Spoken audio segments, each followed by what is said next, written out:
আসসালামুআলাইকুম, welcome to my channel cooking show and travel. আজকে আমি আপনাদের রেডিমেড হালিম মিক্স দিয়ে পারফেক্ট দোকানের স্বাদের হালিম রেসিপি তৈরি করে দেখাবো।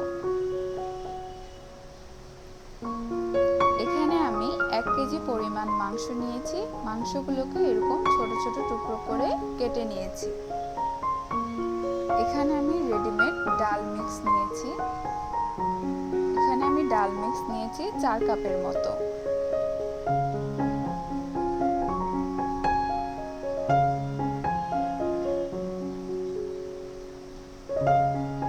এখানে আমি রেডিমেড হালিম মশলা নিয়েছি 1 কাপের মতো। আদা বাটা, রসুন বাটা, জিরা বাটা। এখন ডালটাকে আমি ভিজিয়ে নেব। গরম পানি দিয়ে দেব। 4 কাপ ডালের জন্য 3 কাপ গরম পানি দিয়ে দিলাম।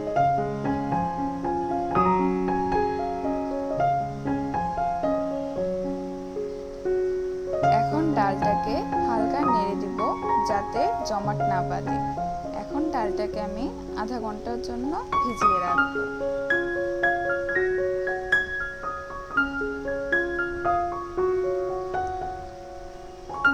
সয়াবিন তেল দিয়ে দিলাম পরিমাণ মতো। এলাচ ও দারচিনি দিয়ে দিলাম। পেঁয়াজ কুচি দিয়ে দেব। এখন পেঁয়াজ কুচি হালকা ভেজে নেব।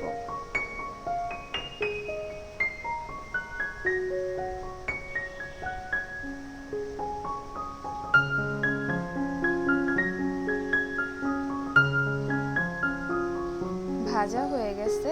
এখন এর মধ্যে আমি সব মশলাগুলো দিয়ে দেব।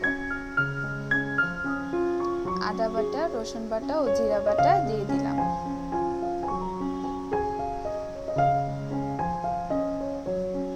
রেডিমেড হালিম মশলা দিয়ে দিলাম। এখন সবগুলো উপকরণকে ভালোভাবে ভেজে নেব।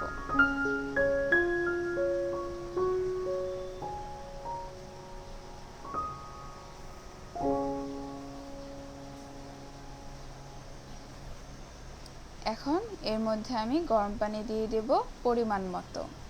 এখন মশলাটাকে ভালোভাবে কষিয়ে নেব।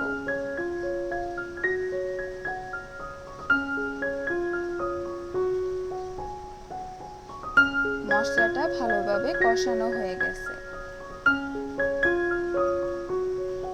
এখন আমি এর মধ্যে মাংস দিয়ে দেব।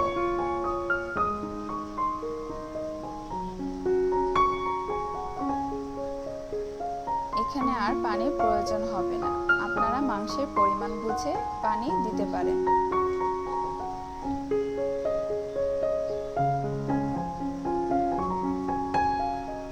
ধনিয়া গুঁড়া দিয়ে দিলাম 1 টেবিলস্পুনের মতো। এর ফলে একটা সুন্দর ফ্লেভার আসবে। মাংসটাকে এভাবে ভাজা ভাজা করে কষিয়ে নেবেন যাতে মশলাটা মাংসের সাথে ভালোভাবে মিক্স হয়। এখন আমি এর মধ্যে ডাল মিক্স দিয়ে দিব।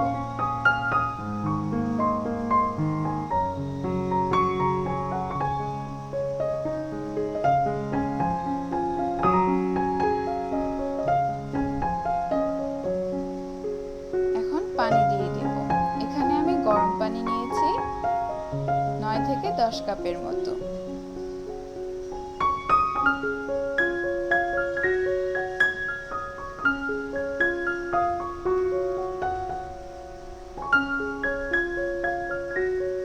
গরম পানিটা এমনভাবে দিবেন যাতে ডালটা ভালোভাবে ফুটে ওঠে।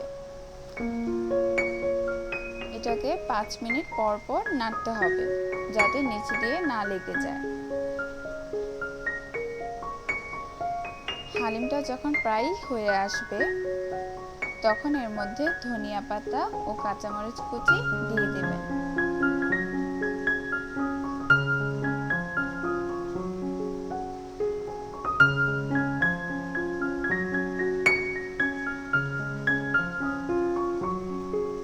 হালিম মশলায় যেহেতু লবণ থাকে তাই লবণটা পরে স্বাদ মতো দেওয়া যায়। হালিমের মধ্যে রসুন বাগার দিয়ে দিব, যার ফলে দোকানের হালিমের মতো সুন্দর ফ্লেভার আসবে। হালিম হয়ে গেছে, এখন এটাকে আমি নামিয়ে ফেলবো।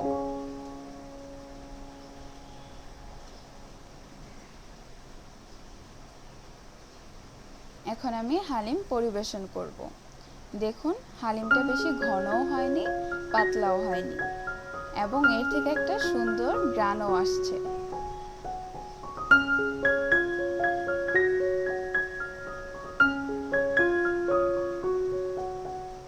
আশা করি আমার এই ভিডিওটি আপনাদের ভালো লাগবে। যদি ভালো লাগে তাহলে please subscribe, like, comment and share করতে ভুলবেন না। আর যারা সাবস্ক্রাইব করেছেন তাদেরকে অসংখ্য ধন্যবাদ।